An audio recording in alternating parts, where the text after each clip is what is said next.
Hi there, everyone. It's 1 o'clock on the West Coast. Good afternoon. Welcome to the ACSA Legislative Lunch Break. I'm Naj and Edgar, ACSA's Senior Director of Marketing and Communications. To my right, Edgar Zazwata, ACSA's Senior Director of Policy and Governmental Relations. We're back after taking a week off.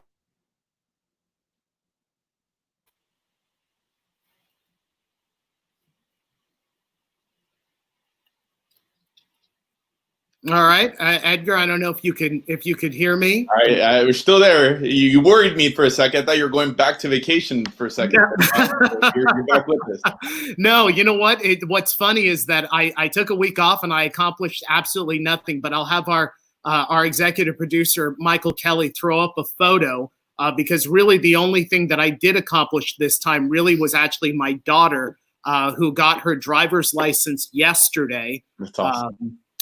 4 months after she was supposed to have her other appointment, but because of the pandemic, the DMV got closed up. So that is her with her mask on. So I'm definitely proud of her. And now I just have that panic of every time she decides to leave the house to go somewhere. Well, congratulations to your daughter, and I guess congratulations to you as a driving teacher, I'm assuming, or we won't ask you what that experience was like for your daughter, but you know what?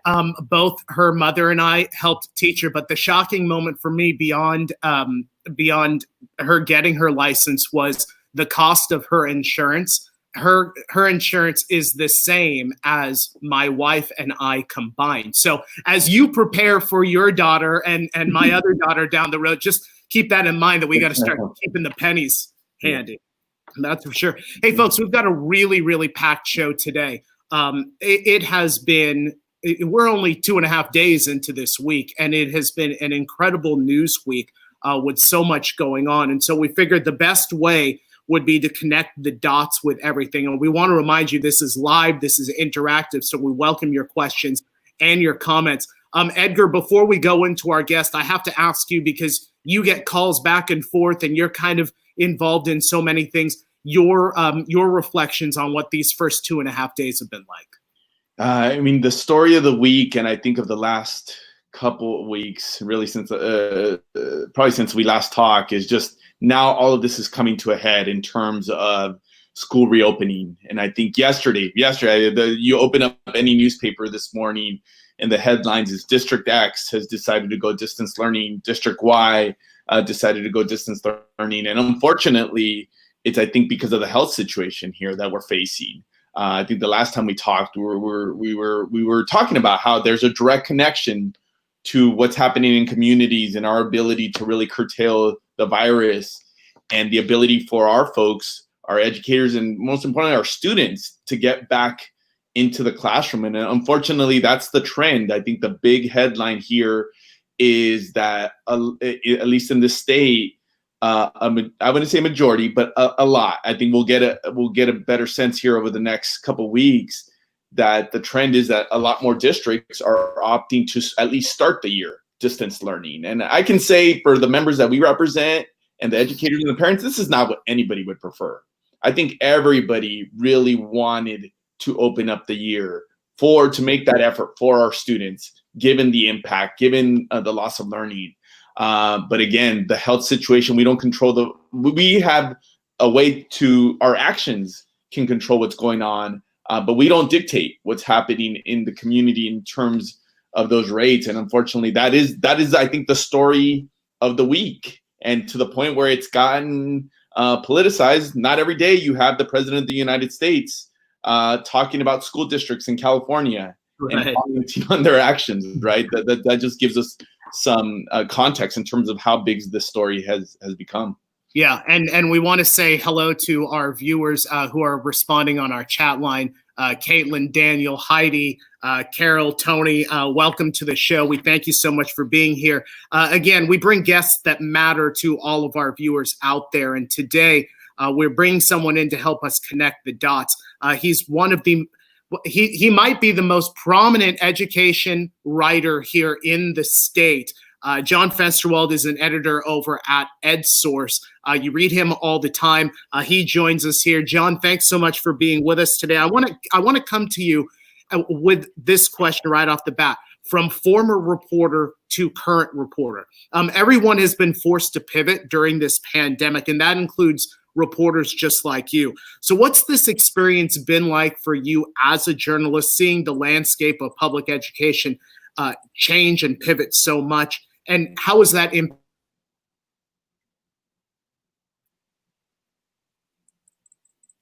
I'll put in the last syllable, I guess, impacting me. I did lost you for that last bit, but thanks for asking me. It's a pleasure to be here. I don't think I've been covering things as a writer and an editor for 4 decades. I don't think I've had a bigger challenge than the current one in terms of its just overall difficulty in covering the expansive nature of it, the complexity, the emotional and also financial and academic impact on education, on families, and how everything is changing and confusing. You say, we talk about the news of the first 2 days, and then all of a sudden it could be very different 2 days from now. So it's just been a challenge for everyone and for me at EdSource, and it's exciting to cover it, but I have great empathy for the educators and administrators who are trying to figure this out. Hey, John, first, a quick thank you. Just, I know for all of us that obviously are living this, and we represent our members. I mean, we really take pride in that ability to be a voice of our folks. And I know we have a lot of conversation, and we were joking. This is a unique opportunity for us to ask you questions as opposed to the other way around, right? Yeah, I'm not sure I like it. We'll see. Okay. But I do appreciate just the emphasis that not only you, but EdSource as a whole puts on these important issues, right? You really take that perspective. And so often, I don't know how many times, even in our advocacy or in our education to our members, I say, EdSource actually wrote a great article summarizing this. And I'll point them to your work there, even to help kind of simplify it in every way, in everyday language. So just thank you for that. Yeah, I appreciate that, Edgar. I used to be an editorial writer, and then about 11 years ago, I decided just to do reporting on education. And the biggest challenge, I think, in as we know, a very politicized nature of covering education is to try and be, factual and try and be fair. And I take pride in that sort of thing. Yeah. So question for you, John. One of my former employers, LA Unified and San Diego Unified, this week obviously made some news in terms of their decisions to open up the year, distance learning. And as I know firsthand, and we all know, those districts, not just because of their size and the communities that they represent, but also from a political perspective, it has a ripple effect, right? It has a ripple effect in terms of what is that going to mean now for the rest of the state? What is that going to mean in some cases for the rest of the country? And I think given, I referred to even the president commenting on that decision goes to show that. I mean, I think from your perspective, you have a pretty good ear to the ground in terms of what's happening. What's your analysis? What's your thoughts? What are you hearing in the wake of this? We started the week with this big news on these 2 big school districts. Kind of what are you hearing out there in terms of just the reaction based on that? Yeah, well, it's interesting that the 2 largest districts issue a joint statement on that, and they are very different. And so that's for a number of decisions recently, they've done that, and it has a domino effect. They are the 2, it's more than 10% of the students in California combined. And I think it's trending this way anyway. CTA, California Teachers Association, issued its statement last week saying basically their teachers weren't feeling that they want to go back. They didn't think it was safe. And a lot of them were basically saying we're unwilling to go back. And I think then it sort of pushed San Diego and Los Angeles in that direction. And that will have an effect then on other districts as well. It's hard to know nationwide because so much is based on what's happening in each state. And whether or not it's a Republican governor, we're always willing, California, to push back. And the Governor Newsom, certainly the CTA is happy to do pushback on Trump. And our Attorney General has sued something like, I don't know, I lose track, 84, 85 times the administration in 3.5 years. So, but I look at Texas, and now Texas is having second thoughts. The teachers there, it's a Republican governor who is very much, aligned with the president's thinking. Now they're beginning, because I think it's reflecting parents. It's not just teachers, it's parents. And I think every survey now would indicate even a larger degree of parents are really concerned about sending their kids back to school. And, it was always 40% yes, 40% no. And I would imagine it's over 60, probably higher in some surveys. Yeah, I think I saw some statistic, and I didn't see what the sample was, but CNN, one of their headlines was that, I think that some study or some poll was showing in the 60s, 70s now, people being concerned with going back to school. So yeah, you're right about it being a very fluid situation in that respect. Hey, John, let me ask you, all of these districts are using different strategies and coming up with different methods on how to start the school year. Obviously, we talked about San Diego and LA, but now other districts are still looking at various models. Do you see this as a very fluid situation moving forward? Yeah, I mean, I see it as fluid, and even those that were going to begin with the so-called hybrid, which is to say, because of social distancing, you can't bring everyone back. So maybe you divide it up in two. If you've got a class of 30, 15 students come back on, your members certainly know all this, in Monday, Wednesday, Tuesday, Thursday. And I think there's even pressure now to move away from hybrid because the teachers are saying, well, basically we see all the students over the course of a week. But it's either going to be some sort of hybrid or total distance learning initially. And then I think we can have a discussion of what it would take then to bring students back and when that might be.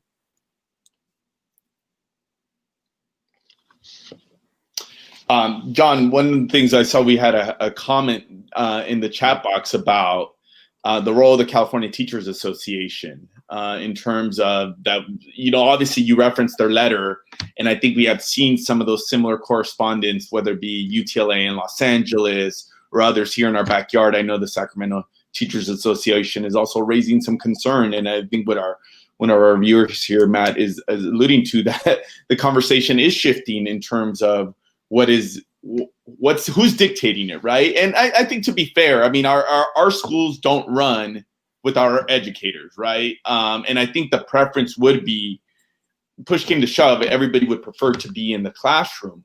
Now, I think just strictly politics here, I think it's obvious that our stakeholders, and in this case, the teachers, from a strictly political perspective, they have a great say, right? They have some leverage. If we don't have folks going back into the classroom, then we don't have schools, right? We represent the administrators. Most of our administrators started as teachers. But I do think that that's one of the pieces that at least we need to ask ourselves the question. One of the things I've been thinking about this week, in some ways, the decision to go to distance learning is somewhat more the easier decision, right? That the rates are there.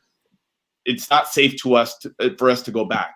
I think the tougher decision we're going to have as a state is, okay, now that we're in distance learning, what's our exit strategy? How do we transition out of that and actually get back into the classroom? And I think this is where you're seeing a lot more pressure and a lot more attention on, is there more that the state's going to provide in terms of giving us some guidance on when it is, quote, safe to go back? Well, it's interesting if you look at the letter and the conditions. And first of all, CTA has turned it into a statewide issue. It's not what is for going back. It's almost not what your county health department says. It's sort of, we have these requirements to go back. And as I read it, some of these requirements, such as one case of positive identification for coronavirus in your area or district or county within 14 days, that's far beyond anything I've seen in any county plan.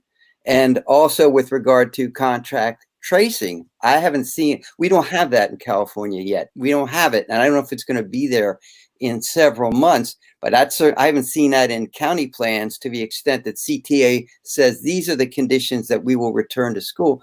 And it makes me wonder, then is this going to be their position in every county? And then exactly what you're saying, Edgar, what will the state's position be? Maybe the health department will change its guidance over time, but there's always been some flexibility, and the governor's intent was follow your county health office as a guide. And now all of a sudden we're turning it into these are the conditions that teachers must have before they go back to school. And that's a different dynamic. Hey, John, we've got a question that's come in from Richard Bromberg, and I would ask that all of our viewers keep coming in with those questions and comments. Richard asks, "What are your thoughts regarding individuals with special needs, their parents, and disability rights?" And I ask that especially because the governor has indicated that there could be some further guidance regarding certain subjects like face masks, busing, sports, distance learning. Are you hearing any details about that? And then specifically anything about special needs and parents and disability rights? Yeah, not particular. I mean, I haven't lately on special needs in per se, but I think what the point you're raising is really critical, because, you know, it's not either distance learning or whatever plan we had before to bring most students back, even a hybrid. The governor has said we have a real problem with learning loss, and I'm dedicating billions of dollars in federal CARES money that expires at December 31st. You should use at least some of that money for exactly to address the highest risk and most vulnerable students. Students with special needs certainly are probably at the top.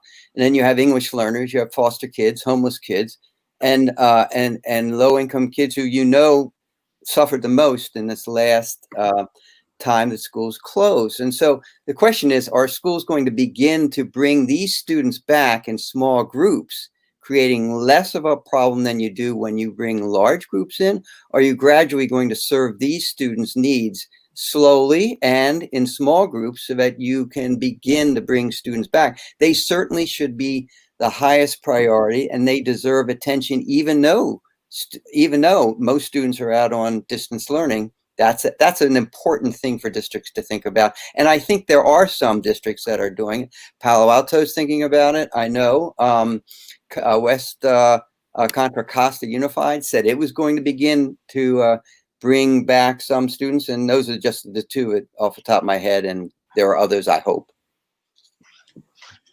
Isaac had a question about, and there's a few questions along this trend of what percentage of parents are actually prefer some type of instruction, especially at the elementary. And I think what they're getting at there is, I think there's some thought that for younger students that it may be safer to bring some of those kids back, right? And there is some districts, I know some of our members have thought about plans of bringing in younger students first, and then thinking about those that may have a higher level of risk later. I think that's one of the strategies that some other countries that had some success combating the virus have had. The one caveat there, as I reference other countries, it's unfortunately, it's a reminder that to your point, John, about the contract tracing, the pieces that we fundamentally in the state just don't seem to have in place, which our other countries had just far exceeded us, right? And I think that has impeded our ability to actually do some of those things that other countries have. What are you kind of hearing around the state on that? You know, I should have said that. Too often we think of unified districts and saying one or the other, but in fact, there are lots of different reasons that you would want to start with elementary students. First of all, they shouldn't be before a screen all day with distance learning. They're the ones who really need to be in school, in contact, have that social contacts that's so important. And also, older students can do distance learning and be more independent. Second of all, I mean, there's still some conflicting evidence as to whether or not, to what extent young kids are asymptomatic or they don't get the disease. I mean, I think it's certainly the incidence is less the younger you get. I think the science is still out there, but that's the group that you want to bring back first. And also, surely in terms of numbers, it's simpler too than a high school or a middle school. I think they need to be back, and they're the first ones that one would turn to, along with the other preferential groups that I talked about. Hey, at Franklin High School in Elk Grove Unified, one of our loyal viewers, and he talked about having to create different master schedules to support students and staff and families. This seems to be one thing that we're seeing a lot of district administrators have to do is be fluid and create a number of different options. Is that something you're hearing consistently statewide, about having to be very fluid about literally every situation right now? Yeah, and that's why I have such admiration for superintendents, principals who are trying to juggle all these different factors and then have this changing dynamic of the infection rate. Yeah, I think they do, and I think that some of the counties have different. For example, Santa Clara County encouraged masks, but didn't require them. It didn't have a set number of maximum. It said we encourage the 6-foot social distancing, but not requiring that. And in elementary, I'm not positive about high school. So the different county guidance, but then that changes, and as the guidance changes, then the principals and administrators have to be able to adapt to that too. I think it's, particularly when you're trying to put a master schedule, it's very, very difficult. John, so one of the things that I think makes EdSource great is that you're able to take, these perspectives, these issues, look at them from a statewide level. Obviously we have some great publications around the state that do have dedicated education reporters. Often they're looking at that from the lens of their community. Melissa had a question about, is it responsible to leave this decision about reopening schools completely to school districts? And she points out that in El Dorado County, some of the variables that they have there in place. And we've seen this, especially in rural areas where they may not fit the mold. What's happening in LA, what's happening here in Sacramento may not be the case. And I mean, I think, just giving my opinion on this, I think this is why we'd be somewhat hesitant to not a one size fits all, right? That the state, and I know that there's been this rumor, and I hate to throw rumors out there, but we've gotten some questions over the last couple of days. Are we headed in the direction of a statewide closure that everybody's going to start distance learning? I think my hesitancy to that would be that folks have put in the work.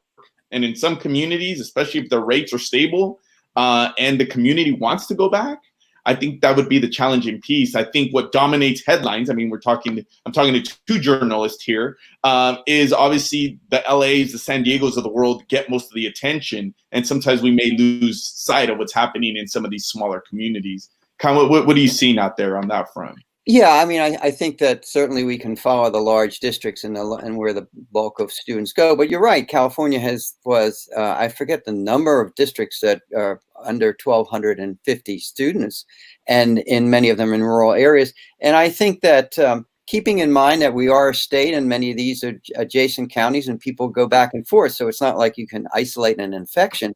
But indeed, that was the original intent, was to give counties and districts the ability to communicate with their own parents and decide whether they can go back with a hybrid or not. I think all county health officers will be setting similar requirements of safety for which all districts have a responsibility. So there's a baseline that should apply to all, but the decision to go back, whether it's a hybrid or whether it's more kids in a classroom based on what your county says, that should be local. And one of the problems was that 2 weeks ago the legislature passed and said you should be going back. We want all students back in school, and they wrote a law that it had some, it had an out. It wasn't demanding of all, but it certainly said, this is what I want you to do. This is what we think you should be doing, is going back to school on the first day. And of course, well, then there's LA County with all of a sudden a high infection rate, and there are other counties that aren't yet.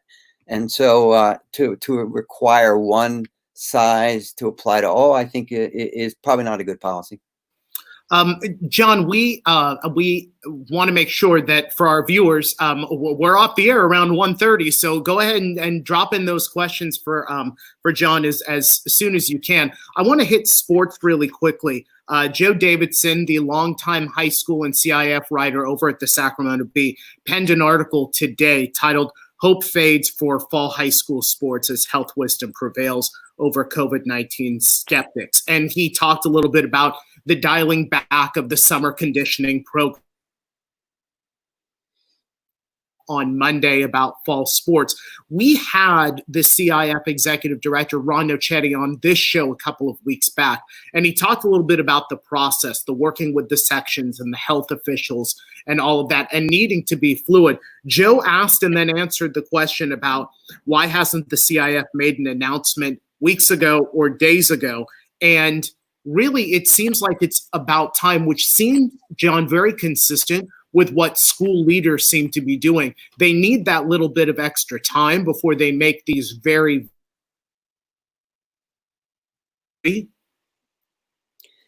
Well, my understanding is what July 20th, the CIF is supposed to come out with its decision for, I think, fall sports. I suppose. I mean, I don't know. I can't imagine that they will. They're already dialing back on summer training, and so I just can't imagine that there will be football in the fall. Some idea that I thought was kind of interesting was a short season, 8-week season for fall, winter, and spring, starting in January or whenever one could start. That's kind of intriguing, giving everybody an equal shot at having a season, because it's so important for high school athletes, and it's such a importance to the community as well. I mean, then again, I thought, well, maybe, you know, if USC is not in session, we should create a bubble down there and have all the football players go down there without their parents and have a season at USC. I don't know. Maybe it's the first time I've heard that, my suggestion. So maybe it won't go anywhere. John, we got a question from Ellen about funding, and I actually will use the opportunity to ask you a slightly different question. And Ellen asked a question about, are we going to provide, the state going to provide more money for additional costs, PPE, cleaning, testing, whatnot? But here's a slightly different take on that question. As somebody who deals in communications and dealing in messaging, you've heard people like me for a long time complain that there's this disconnect between the policymakers thinking that schools have all the resources, right? That because we are the biggest share of the budget, because every time there's a budget, the headlines is all about the millions of dollars that are going through education. But yet we've yet to meet a school leader, an educator who thinks they have enough resources to effectively serve their kids. So word of advice, you know, coming from somebody who deals in communications and messaging, what would you say to administrators, to educators who struggle with this piece of it? Somebody's maybe not listening to us, or there's this false perception. Kind of, any advice you would give to the field there on the messaging piece? Yeah, well, I mean, of course, administrators and districts have never said they've had enough resources, because they don't. The fact is we're underfunded. Nonetheless, that argument begins to sound the same. And so what's different from one year to the next? And then the legislature, in fact, says, well, we are giving you the same amount as last year. You're being held harmless. And then you have to dig into details to say, well, what does that mean? You know, how do you explain deferrals to people? How do you explain cost of living's not there? So I think that you have to say, you know, just to be really frank about it, and the expenses that you're going to face, and that this is a multi-year issue. And next year is probably going to be worse than this year, because we've provided deferrals to paper over a 10% cut. And next year will face that 10% cut, and we may not be able to have districts borrow short term anymore. So we've got real problems ahead. So I think the gravity of the we're in a major recession, if not worse, for a while, and the problems of opening schools are real, and these long-term several year prospects for schools is really dark. And so as best as you can explain it simply, and then perhaps refer them to our Q&A on deferrals. What is a deferral? Go see EdSource. Nice plug. I like how you work that in. I like that little self-promotion. John, before you go today, yeah. I know you're a big NBA fan. Question one. I think we may have lost Naj. But I have a feeling I know what he's going to ask. We're entering the bubble, Orlando bubble here. First question, do we actually think that the NBA will be able to pull this off and actually finish their season? And if so, a prediction on who's going to be the champion? Yeah, well, I don't know just how many people are going to sneak out for pizza at midnight and say, oh, I forgot. You know, I just forgot I was supposed to be in a bubble. I don't know. I think they will pull it off. And I would like to see LeBron win. And I don't think I've ever said that before, just so he can get that next trophy, so that the Warriors can come back next year with a good draft pick and win it again. Who's going to be the first person kicked out of the bubble for not following the rules? Boy, I don't know. Naj, what do you think? I mean, I think there are going to be so many people crowding each other out to get out the door first. So I don't know. I think anybody who can get food fast at Disney World is going to go. That's going to be the first one. It'll be a guard then, yeah. Hey, John, thanks so much for being with us today. John, the top education writer here in the state of California, for being with us again. Thanks for asking me. All right, Edgar, apparently my signal keeps going out here in the country, so I'll leave it to you. Hope you have a great rest of the week. And this was a good show, a lot of good information, and we'll see you next Wednesday. Well, good seeing you, Naj, and we'll look forward to seeing everybody next week. All right, take care, everybody. Thanks so much for joining us here on the ACSA Legislative Lunch Break. Have a great day.